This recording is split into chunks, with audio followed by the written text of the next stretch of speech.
Инстаграмда сен неше сағат отырғаныңды білуге болады. Фишка жасырын түрде Инстаграмда сообщенияларды оқу. 2021 жыл. Инстаграмда өзгеріс өте көп. Бүгін біз осы видеода саған Инстаграмға арналған 12 саған керек фишкаларды дайындап қойдық. Осы видеоны аяғына шейін көрсең, сен Инстаграмның жаңа қыр-сырларын білетін боласың. Кереметтей Нұр арнасына қош келдің. Біздің каналға жазылып, лайк басып, комментария қалдырсаң, бастайық.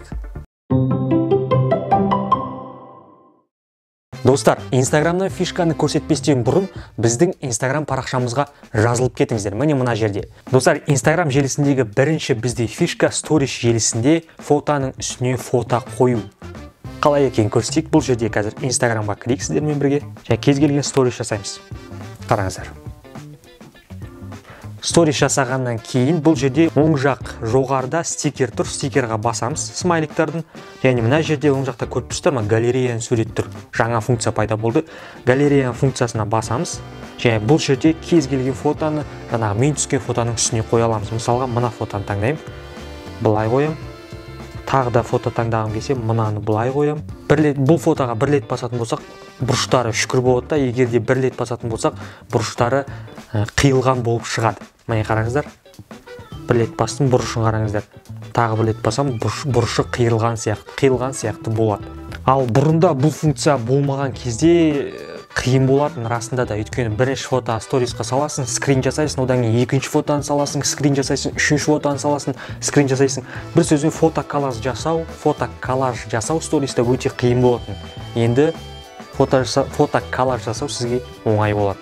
Екінші сізге керек фишка бұл жерде бір адамның информациясын көру. Бұрынғы аты қалай болған, қай жылы өзінің Инстаграмын ашқан, барлық информацияны көре аласыз басынан аяғына дейін. Мысалға, бір аккаунтты алайық. Медетжанды алайық. Достым, егер сен өзіңнің Инстаграмыңды біздің команда жүргізсін десең, сен топқа шығарсын десең, біздің Инстаграмға жазып кете аласың. Сол арқылы біз сенің Инстаграмыңды топқа шығарып бере аламыз. Подписчик санын көбейтеміз, лайк санын көбейтіп бере аламыз. Накрутка жасаған келсе, мына видеоны көріп кет. Қайттан фишкамызға оралайық. Бұл жерде мысал бір аккаунт таңдадық. Мен Медетжанның аккаунтын таңдадым. Жоғарыдағы үш нүктені басамыз. Информация об аккаунте дегенге кіреміз. Одан кейін предыдущий имя пользователя дегенге басамыз. Қараңыздар. Бұл жерде жаңағы Медетжанның басынан бастап аяғына дейін, қазіргі таңға дейін қандай аттар қолданды және қай уақытта өзгерткені жазылып тұр. Қараңыздар. Ең басында Жанабай Мок болған екен. 2019 жыл 5 августта бұл не әңгіме деген болған екен. Кейбір аккаунттарды осылай біліп алуға болады. Аккаунтын сатып алған ба немесе басынан ашқаннан өзінің аккаунты ма екенін біліп алуға болады. Кейбір аккаунттарға осы информация ап аккаунты кірген кезде басқаша заттар жазылып тұрады. Басында ол жайдарман болған, қазір бір беделді адамның Инстаграм страницасы болып тұрады. Үшінші бізде фишка, достар, артқы фонды өзгерту. Артқа кез келген фотоны, кез келген хромакей, кез келген заттарды қоя аласыз өзіңіздің артыңызға. Ол TikTok желісінде қазір көп тараған, соны Инстаграм желісінде енгізді. Ол үшін сторисқа кіреміз, стористі басам, және де астындағы пипеткамен ең астына лумпаға апарамыз. Қараңыздар, лумпаға апарам. Лумпаға апарғаннан кейін бұл жерде green screen деп жазамыз. Міне green screen деп жаздық. Міне біріншісіне кіреміз.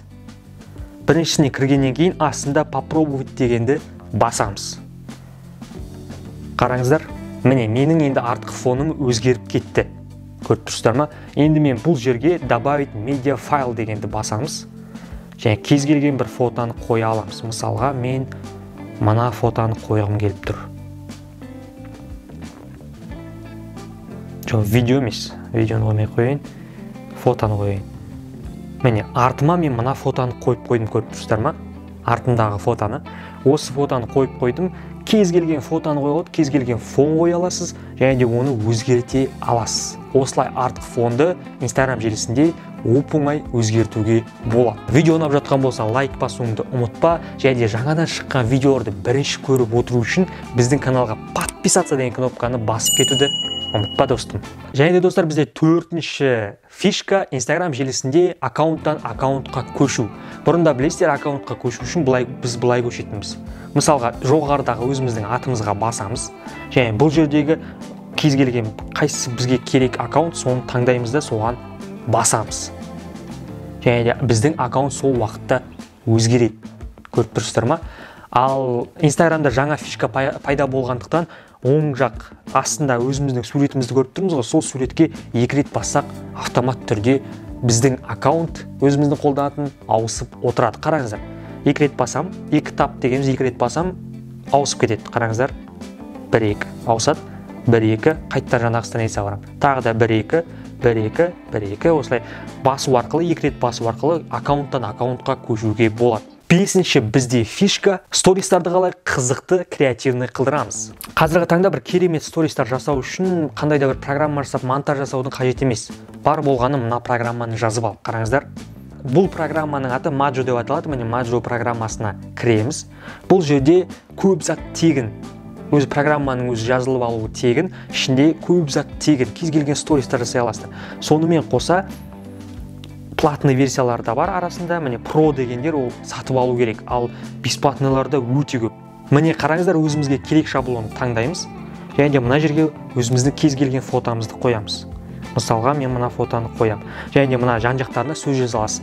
Арнада жаңа видео шықты, мынаған жазылып кет, мынау өте қызықты деген сияқты видеолар шығаруға болады. Бұны оп-оңай өзіңізге сақтап алып, сторисқа салып қоясыз. Осы приложенияны қолдану сіздің стористарыңызды әсемдеуіңізге бірден-бір септігін тигізеді. 6-шы бізде фишка стористі қалай жасырын көруге болады.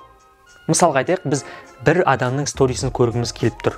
Жай ғана жартылай ғана ашамыз былай. Толық ашпаймыз, жартылай ғана ашамыз. Жартылай ғана ашып, бізге керек стористі оқып аламыз. Барлығын оқып алғаннан кейін жай ғана керек емес сторис сияқты былай қоя саламыз. Осылай досыңыздың сторисін оп-оңай жасырын түрде оқи алатын боласыз. Ал егер де бірақ шынайы түрде кіріп стористі жеке жасырын түрде көргіңіз келсеңіздер, толық ақпарат біздің Telegram каналымызда бар. 7-ші бізде фишка жасырын түрде Instagramда сообщенияларды оқу және жіберген адамға сообщенияны оқылғанын көрсетпеу. Қалай? Егер де біреу сізге сообщение жазса, сіз оны ана адамға оқығанын білдіртпей қоюға болады. Ол үшін мысалы қазір мен бір басқа аккаунттан өзіме сообщение жаздым өзіме сообщение. Міне қараңыздар, маған хабарлама келді. Егер де мен мына сообщениені оқып қойсам, бұл жерде көрініп қалады менің сообщение оқыған. Ол үшін сообщениені оқымастан бұрын өзіміздің аккаунтымызға кіреміз, настройкаға басамыз, конфиденциальностьқа кіреміз, сосын контакты деген жерде аккаунты с ограниченными доступами дегенге басамыз. Және бұл жерде продолжить дегенді басамыз. Жаңағы аккаунт тауып аламыз. Бізге керек аккаунтты, міне қараңыздар, шығып тұр. Және де бұл жаңағы аккаунтқа ограничен доступ дегенді басып қоямыз. Енді ол адам бізді көре алмайтын болды, біз оны жауып тастадық. Енді мен оның сообщениясын оп-оңай оқи аламын. Қараңыздар, мен оның сообщениясын оқыдым, міне көріп тұрсыздар ма, каналға жазыл деген хабарлама ол маған жіберді, мен көріп тұрмын. Мен жазған аккаунттан кіріп көрейік, оқылды ма, оқылған жоқ па? Мынау мен жазған аккаунт, міне хабарлама, мен жаздым жаңағыдан. Қараңыздар, міне көріп тұрсыздар ма, астында көрілді деген жазу жоқ. Яғни ол адам сізді білмейді, сообщение оқыды ма, оқыған жоқ па, бірақ шын мәнісінде сообщенияны сіз оқып алдыңыз. 8-ші бізде фишка, достар, Instagram желісіне комментарияны закрепленныйға қоюға болады. Ол қалай? Мысалға, кез келген видеома кірем, жаңа ғана салынған, маған бір қатты ұнаған сообщенияны мен ең жоғарыға қойып қоям. Адам кірген бетте сол сообщенияны көру үшін. Ол үшін керек комментарияны аламын да жанға қарай сырғытам. Бұл жерде көріп тұрсыздар ма, бекітіп қойғаштың суреттер, соған басамыз, көріп тұрсыздар ма? Бұл жерде міне прикреплено деп шығады. Бұл сообщение енді бізде ең жоғарыда ашқан бетте бірінші тұратын болады. Алып тастау үшін тағы да сырғытамыз да прикрепить дегенді алып тастаймыз. Отменить прикрепление дегенді басамыз. Сол сәтте бұл жерде жаңағы бізді хабарлама қайттан өзінің орнына тұра қалады. Осылай сіздің ең қызықты комментарияларыңызды лайкқа лайк комментарияларды осылай ең жоғарыға қойып қоясыз. 9-ші бізде Instagramның фишкасы подписчиктарыңды өшіру. Кейбір адамдар подписчик жинап жүрсе, кейбір адамдарға подписчигін өшіруге болады. Яғни сіздің подписчигіңізді өшірсеңіз, сіздің жазылушыңыз білмей қалады сізді өшіргеніңізді, өшірмегеніңізді. Мысалға, Инстаграмға кіреміз, подписчик деген бөлімге басамыз. Бұл жерде қараңыздар. Өзіме ұнамай қалған подписчик болса, соны мына жерде жанындағы удалить деген кнопканы басу арқылы керек емес подписчиктарды өшіріп тастауға болады. Подписчигіңіз оны білмей де қалады. 10-шы бізде фишка, комментарияны подписчиктар ғана жаза алады. Ол үшін, егер де сіздің кез келген фотоңызға, кез келген видеоңызға сіздің подписчиктарыңыз ғана комментария жазғанын қаласаңыз, ол үшін настройкаға кіреміз, конфиденциальностьқа кіреміз, комментария дегенге барамыз, разрешить комментарий от деп тұр ғой, соған басамыз. Және де бұл жерде қараңыздар, пипетка тұр. Все деп тұр, все подписчики, которые подписаны вы деп тұр. Кез келген критерияны таңдап, мысалға өзіңіздің подписчиктарыңызды ғана қылдыра аласыз. Мына жерде жоғарыда ең астында ваши подписчики деп тұр. Осыған қоя салуға болады. Пипетка арқылы өзіңізге керек пәрменді таңдай аласыз. 11-ші бізде фишка, Инстаграмда сен неше сағат отырғаныңды білуге болады. Ол үшін Инстаграм жоғарыдағы 3 сызыққа басамыз. Ваше действие дегенге кіреміз, қараңыздар. Бұл жерде 1 сағат 6 минут кетірген екен бүгінге. Мысалға, кез келген бір апта бойғы коллажды көре алуға болады. Мысалға, кеше мен 1 сағат 19 минут отырыппын. Оның алдында 1 сағат 35 минут отырған екен. Өзің қанша сағат Инстаграмда отырдың, міндетті түрде комментарияға жазып кет, біле жүрейік сен Инстаграмда қанша сағатыңды құртады екенсің. Және де бір будильник қойып қойып, Инстаграмнан шық деген, немесе паролың асып баратыр деген. Ол үшін установить ежедневные напоминания дегенге басу арқылы өзімізге будильник қойып қоя аламыз. 1 сағаттан асып кетсе, саған айтады, Инстаграмнан шық, болды, сен 1 сағаттан асып кеттің деген сияқты. Бұл сіздің уақытыңызды үнемдеу үшін жасап қойған. 12-ші бізде фишка, прямой эфирден келетін уведомленияларды өшіріп тастау. Барлығына мәлім шығар, егер сіздер бір Инстаграм қолданушы болсаңыз, сізге прямой эфирге мына адам кірді, мына адам кірді, мына адам кірді деп уведомление келе береді, сізді шаршатып жібереді бір сөзбен. Ол уведомлениені алып тастау үшін жоғарыдағы 3 сызыққа басамыз. Настройкаға кіреміз. Уведомление дегенге басамыз.